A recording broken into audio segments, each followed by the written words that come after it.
Content warning, this video discusses transphobia, conversion therapy, and related subjects. Hi everyone, this is Shrumi, and welcome to Shrumi's Artivism.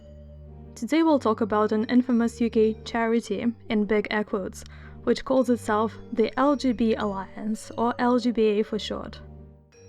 The LGB Alliance claims to exist to promote the rights of gay, lesbian, and bisexual people, and I recently went to a protest in front of the annual conference in London. If you don't know LGBA but know me, you may be confused, but Shrumi, you're queer. Why would you protest an LGBT charity? But then, doesn't something just seem off about the name? Wasn't the acronym LGBT, lesbian, gay, bisexual, and transgender? That's like the bare minimum. And that's the issue. What we're dealing with here is not an organization that stands for LGBT rights, but one that is firmly and pretty much exclusively focused on campaigning against the rights of trans people, in other words, an anti-trans hate group. In this video, I was going to share some background on LGBA and then take you with me to the protest. However, as I was researching them, I kept finding so much to talk about that I think the protest will have to be in part 2. If you're interested in seeing that, and other videos combining art and activism, you're welcome to follow me and click on all notifications while you're there. All sources will be linked in the description, and if there's anything I missed or misrepresented, then let me know. For the record, I do think they are a hate group, and I hope this video will explain why. And on that note, let's get started. Chapter 1. The birth of the so-called Alliance. LGB Alliance was founded in 2019 by Bev Jackson, Kate Harris, Alison Bailey, Malcolm Clark, and Anne Sinnott. According to an article from The Times, they claim that they split from the UK's biggest LGBT charity Stonewall due to Stonewall's new policies on transgender issues. At the time, they described their mission as asserting the right of lesbians, bisexuals, and gay men to define themselves as same-sex attracted, saying gender is a social construct. Supporters said the new group would counteract confusion between sex and gender, which they said is widespread in the public sector and elsewhere. Unfortunately, the Turf Island Charity Commission decided to give them registered charity status in April 2021, which has been disputed by activists ever since, and is also one of LGBA's main arguments as to why they're not a hate group. I prefer to decide for myself, so let's take a look at their website to see what they're really about. So, according to the website, their vision is lesbians, gay men, and bisexuals living free from discrimination or disadvantage based on their sexual orientation. That sounds pretty great. I am not going to read through the whole thing, you can do it yourself. I'm just going to highlight the particularly anti-trans aspects that you can see. So one of the aspects of the mission is to protect children who may grow up to be lesbian, gay, or bisexual. We work to protect children from harmful, unscientific ideologies that may lead them to believe either their personality or their body is in need of changing. Any child growing up to be lesbian, gay, or bisexual has the right to be happy and confident about their sexuality and who they are. And that is not a problem, that is something that I am also on board with. I would very much like any child to be confident about the sexual or romantic orientation that they're growing up with. The problem here is this reference to harmful, unscientific ideologies, which may sound like an objectively bad thing, but what they are referring to here is the possibility of transitioning and living as a different gender than the one you were assigned at birth. Harmful, unscientific ideologies is a dog whistle to mean transgender ideology, which is also a dog whistle in itself because it's not really an ideology, but you know what I mean. They are setting the tone for the rest of their website here. Let's take a look at their values. Solidarity, except if it's with the trans community. Clarity of meaning.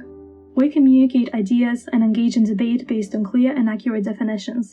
We uphold the legal and scientific definition of homosexuality as sexual orientation towards people of the same sex, and bisexuality as sexual orientation towards people of either sex. And here, they specifically reference sex because they don't believe that gender has any influence on your sexuality. So, for example, if a cis woman is attracted to a trans woman to LGB Alliance, that is not legit. Even if they both identify as lesbians, to them, they're basically a straight couple because the trans woman is a man to them. The juicy bit, reality or biology. We recognize that sex is binary, female and male, and that for the vast majority of people, sex is determined at conception, observed at birth or in utero, and recorded. We reject the co-opting of rare medical differences in sexual development, DSD's intersex conditions, in order to cast doubt on the binary nature of sex. Again, they're being very careful with their wording in order to not straight up say, we hate trans people, but what they're actually trying to say is that no matter how much you transition, no matter what you do, you're still always going to be the gender you were assigned at birth, that was observed at birth, or whatever they prefer to call it. Individual freedom. We support women's reproductive rights and bodily autonomy. We stand with lesbians in rejecting pressure to accept as sexual partners or admit into lesbian spaces males who define themselves as women. That is trans women, who, again, to LGB Alliance, are not legit women. We stand with gay men in rejecting pressure to accept as sexual partners or admit into gay men's spaces females who define themselves as men, that is, trans men. Chapter 2. But think of the children. And now, let's take a look at their campaigns. Number 1. End conversion therapy. Sexual orientation and gender identity are two distinct categories which need to be considered separately. We oppose any coercive or manipulative attempts to change or cure a person's sexual orientation. Affirming a child as trans when they might otherwise grow up to be lesbian, gay, or bisexual is a form of conversion therapy. Experimenting with your sexual orientation as a teenager has no real consequences. The consequences of puberty blockers followed by cross-sex hormones and surgery are not so short-lived. In fact, there are a lifetime of medical needs and significant changes to an individual's body. Many detransitioners tell us that they were reluctant to embrace their lesbian, gay, or bisexual sexual orientation and mistakenly adopted a trans identity instead. In scare quotes. Therapists must have the freedom to help the patients question and explore issues surrounding gender dysphoria and gender identity, especially what this may relate to developing sexual orientation. For this reason, it is essential that sexual orientation and gender identity looked at separately when dealing with the subject of conversion therapy. There should be no pharmaceutical or surgical intervention for children with gender dysphoria, since growing numbers of people, increasingly young women, are coming forward to express their profound regret for having gone down this path. In case you do not see the problem, let me explain. I happen to be trans and not straight. LGBA does not seem to be aware that there are many people who are both of those things. The second hashtag on this page gives away the real mission. Hashtag Stop Transing the Gay Away. So they are basically claiming that affirming children as trans is conversion therapy, because maybe they're just gay and confused and or suffering from internalized homophobia, and so they start identifying as a gender that would allow them to be in a heterosexual relationship because being trans is apparently so much more acceptable than just being gay or bi? Make it make sense.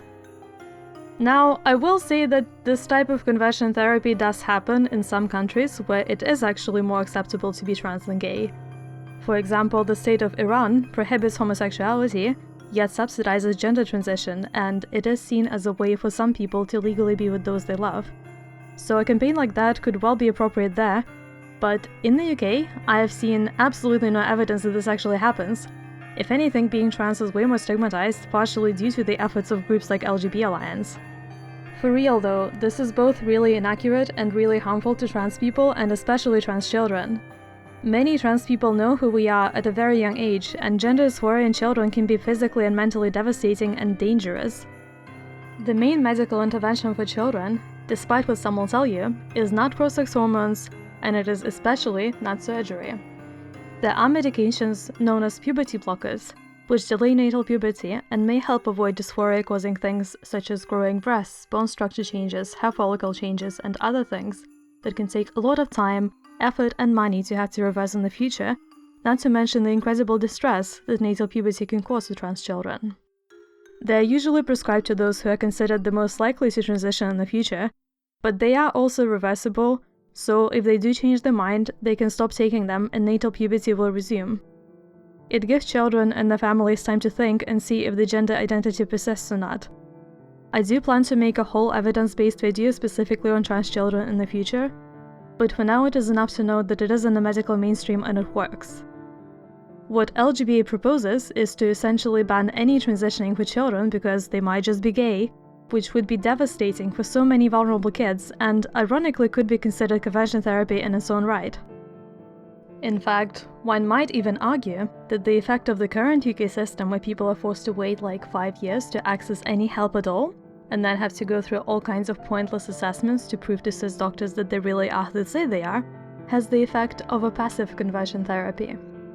One of the arguments I heard for the relentless gatekeeping and segregating trans healthcare into chronically understaffed gender clinics is that you might change your mind. But very few people actually do.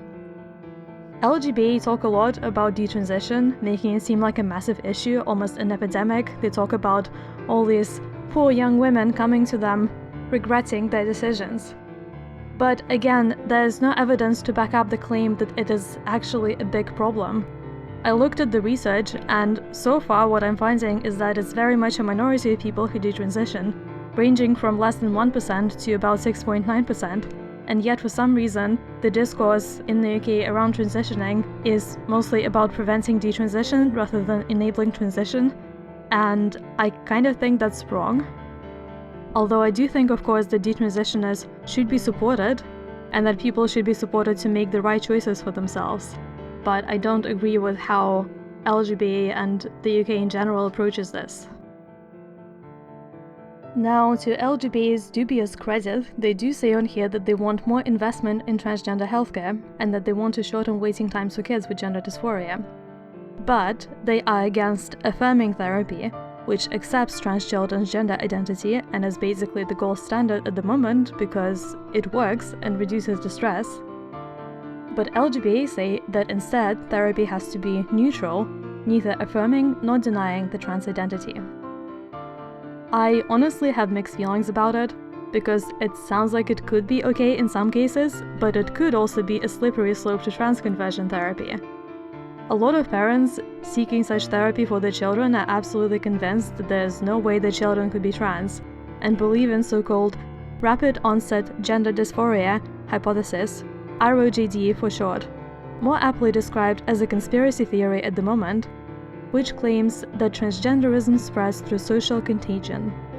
It's based on a widely criticized study that involves 0 trans people and basically surveyed parents of children who may be trans, and all of the parents were recruited from gender-critical, in other words, anti-trans websites. In the video description, I link several peer-reviewed critiques of the study, as well as another study using clinical data from actual trans adolescents that did not support the ROGD hypothesis. That is my sciencey and polite way of saying that at the moment, as far as we know, ROGD is kind of BS.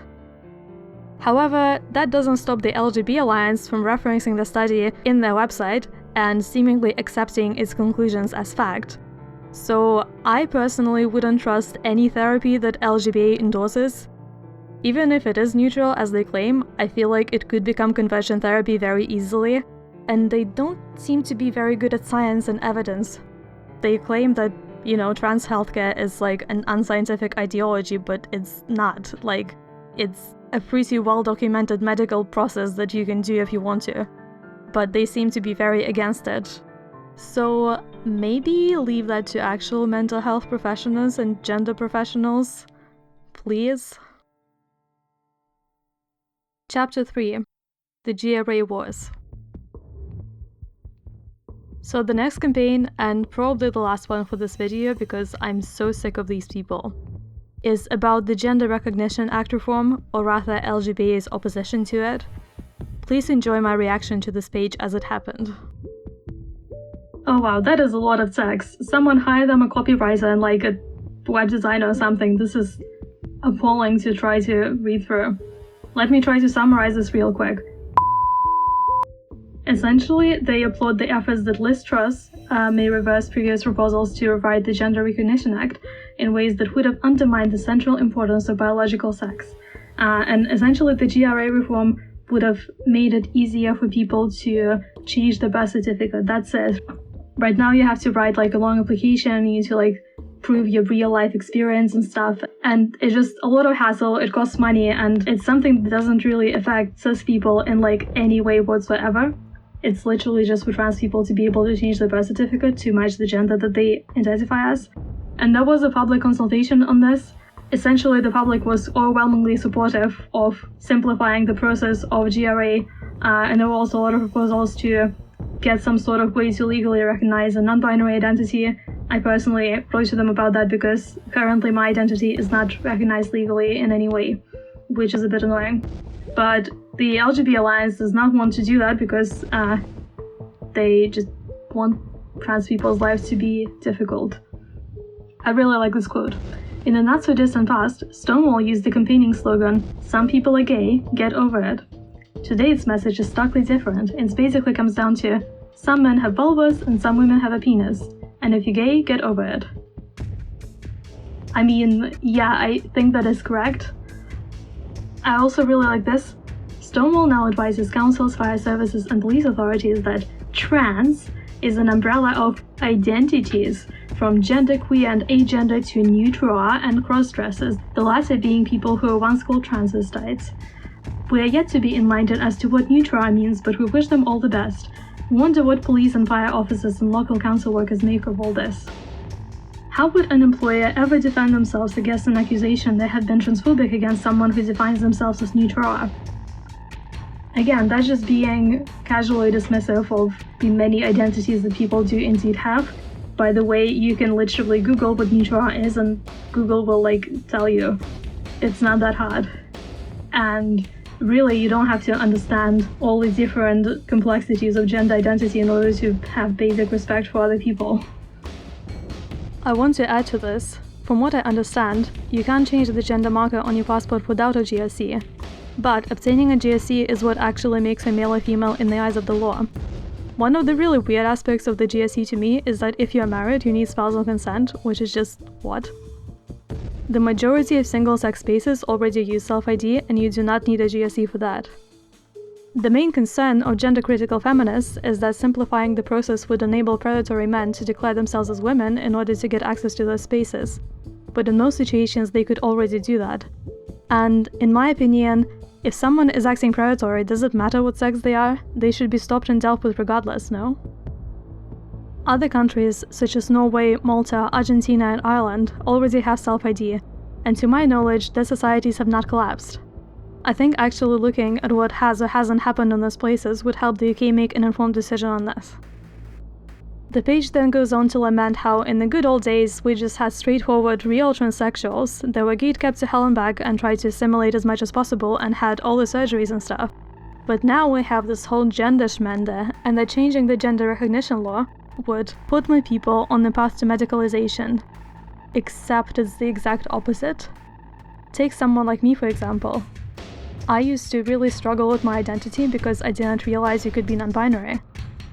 I don't really want to look like a man or like a woman, and I don't want to fully transition, so to speak. In a world with only true transsexuals, there is no place for me, and I would have to either not transition and suffer, or transition too much and suffer. And I would rather transition the correct amount for me, thank you very much. The LGB Alliance insists on only seeing the world in black and white, blue and pink, male and female.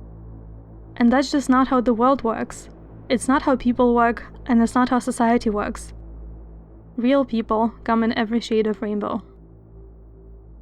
Chapter 4. Please send help.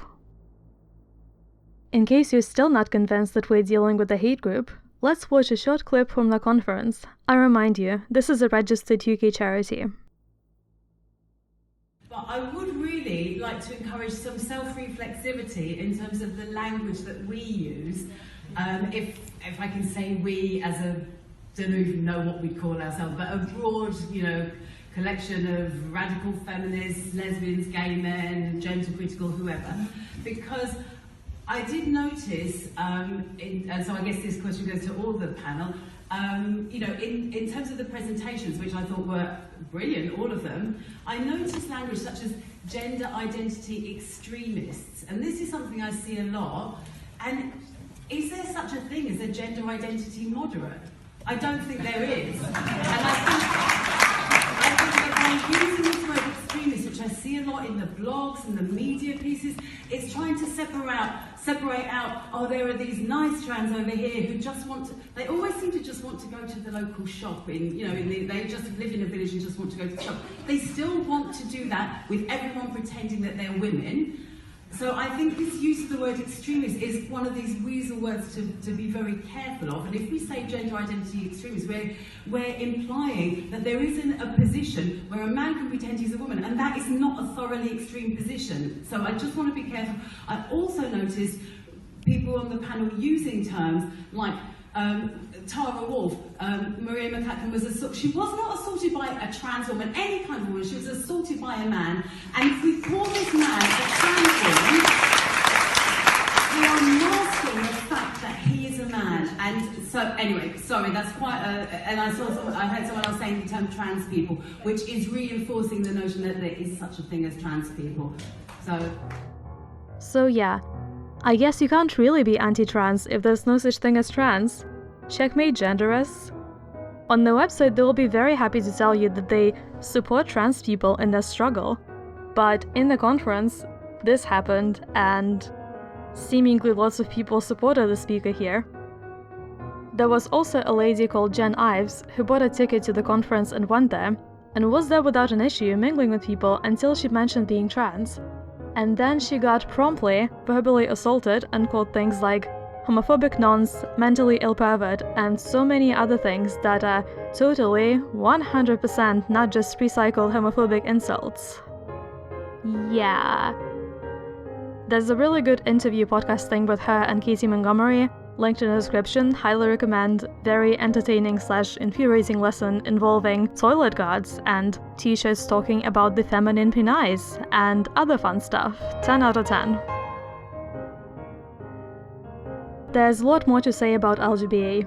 For instance, how they work with other notable anti-trans organizations such as Transgender Trend, Fair Play for Women, A Woman's Place, and Women's Human Rights Campaign, which, despite its innocent-sounding name, wants to, bear with me, eliminate transgenderism. It's also telling how they welcomed right-wing journalist Andy Newell to the conference as press. If you don't know him, he's known for being very friendly with the Proud Boys, and no, they're not a gay pride organization, they're basically far-right neo-fascists. So that's great. Very good look, LGB Alliance. Meanwhile, when trans journalists and my friend Michelle Snow asked for a press pass, they just ignored that, because they're very much all about the debate and the free exchange of ideas. Evidently not. Or we could talk about how they campaigned against LGBT education in schools because it dared to mention trans people and gender identity and gender expression. And then there was that one of the founders, Malcolm Clark, also opposed LGBT clubs in schools because of, wait for it, predatory gay teachers. Not even a recycled homophobic argument this time, just a straightforward one. I could go on, but I feel like you get the idea by now. Unfortunately, as of today, they still have charity status and frequently get invited to give their terrible, terrible opinions on trans issues in outlets like the BBC, The Times, The Daily Mail, and so on. And they're even influencing MPs. But I really think that they have to be stripped of charity status as soon as possible. There is a legal case going on right now, brought on by Mermaids and supported by the Good Law Project, the LGBT+ Consortium, and several other high-profile groups. It is expected to go to trial in May 2022, so hopefully in a year's time I won't have to deal with these people having fancy conferences in government-owned buildings. But for now, they're there, and the trans community's answer is to protest. And that's what I will be covering in part 2. Thank you so much for watching. I really had a blast drawing this, and I think the meaning of this illustration will become clearer once I release part 2. For now, I really hope that you enjoyed this video and that it was informative. If you did, it would really help if you could like it, comment, and share with your friends, because YouTube is unlikely to give much exposure to something with this amount of controversial content, but also because it would make me happy. So, if you want to make me happy, then give this video a like, and if you are a hater and really hate my content, then definitely don't dislike this video because it would make me cry and cry and cry. So, please don't do that, you wouldn't want me to cry, would you? And finally, some things to support. Give money to TRUK, which is a helpline for and by trans people. Sign the open letter against BBC transphobia. give money to good law projects NHS Waiting Times Challenge, and come to protests. There may be ones in your local area. A big one is scheduled for December 4th in London in front of NHS England to protest waiting times. If you want to stay in the loop, follow Trans Activism UK on Twitter, and you can also follow me on Twitter because I have been posting quite a lot on trans activism lately, and yeah, subscribe to this channel if you want to. And thank you very much. This was Shrumi, and I'll see you soon in part 2. Bye bye!